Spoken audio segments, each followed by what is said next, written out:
All right, guys, a video that's been done a million times.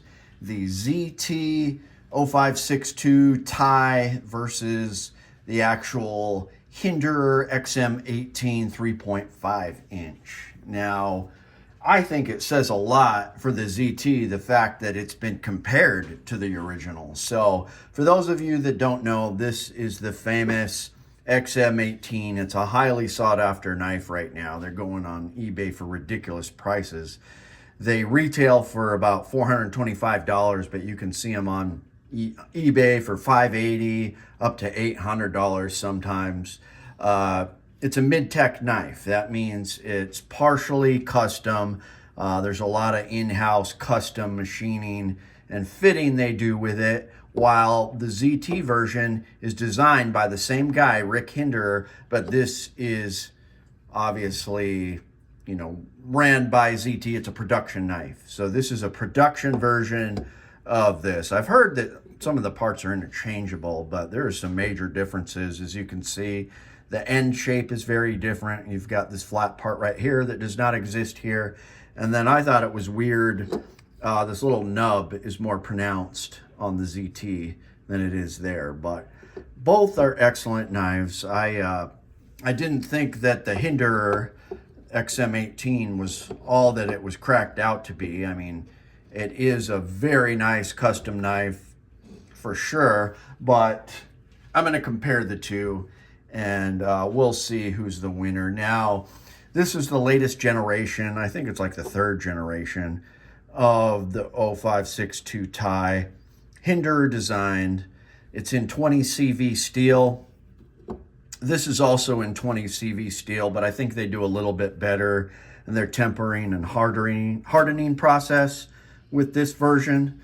So it's kind of interesting. So I think they did a little bit better job with the same steel with this version. Now, this retails from between $280 to $300 for the ZT model, while this goes for, like I said, $425. And this is the Gen 6. So as you can see right there, it's got that symbol for the tri-pivot or whatever.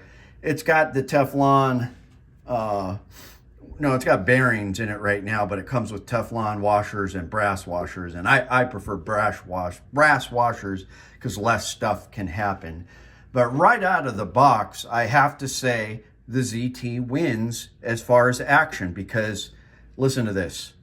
It just screams out. It's those metal cheeks clapping, just the clapping of those steel on titanium. Just a beautiful thing. It just comes flying out. This thing, and I know they can be tuned, some have been better, but every Hinderer I've tried, just barely, a lot of times it won't lock up. Well, it's doing good now, but half the time you'd try it and it'd come out to here if you just didn't go like that as hard as you can. But you see, it's much slower than this. Just comes screaming out and makes that clapping sound. This also bangs my thumb every time I close it. It like pinches my thumb right there.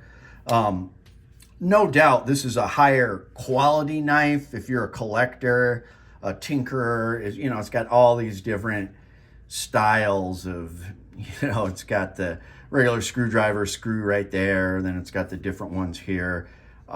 This is a really cool thing. If you want to put it tip up or tip down, it's got that plate that screws in there.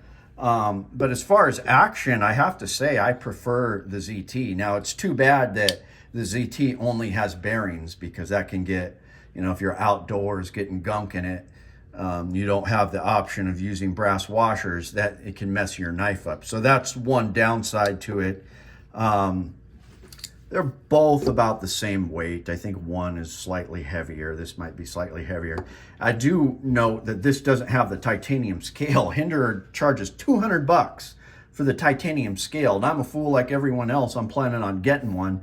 So that's going to put the price of this knife to $625 with the full titanium body when you compare it to this that already has the full titanium body. So in short, if you're a knife guy and you're a collector and you're really into messing with your knives, taking them apart and cleaning them, you're going to want the actual XM18 for sure, because I mean, it is a wonderful knife. I'm not going to lie, I love carrying this knife.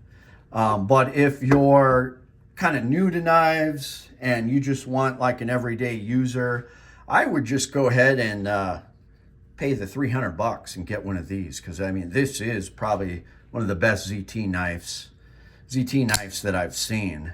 So I mean, they're both awesome knives.